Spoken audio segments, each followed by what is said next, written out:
سالانه لمها 5 سایلو گنم جوتیاران وردگرن.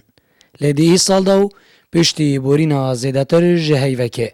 تانو که چه جوان بوارگرتنا گنمی نهاتیه دست نشان کرنو.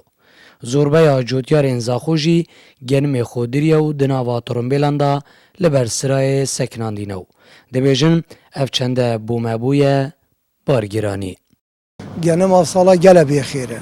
هندک درینه و هندک ندرینه و هندک بخیرن و هندک باشن و اول 20 روزه جت سیاره دا و سلم نکردن و فلح گله که بهدلیه و که ما اوی دنیا جای بو کلیه سیاره نو. ام فلاح مقدوری يعني ايش درمانه و شهری کاریا کیمیا و گازا و سایلوژی و نه اول 4 سال گلک این آخری يعني برای یه درجه سه يعني بحق في قوي درجه ای بی 792,000 مثلا کرد في قوي که خودی دو سال چند 620 تشکی هست ایوان گلک یمه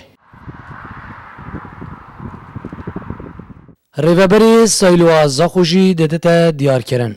کتانو که چه بریار نگهشتینه دستوان بو ورگرتنا گنم جوتیارین دورو او ده آمادنه بو ورگرتنه. هر سال ام خو حاضر کیش 15 و 5 ام سال تعقیمت کین و پاکجت کین و صیانت کین و جهازت کین اش یکی هیوا شش ورم چاورین کو تعلیمات بین بریار بید دانه کو ام ورگرین نسبتی ما ام حاضرین بو ورگرتن حتی که چه بریار نه هدیه دانش حکومت مرکزی کو گنم بیت ورگرتن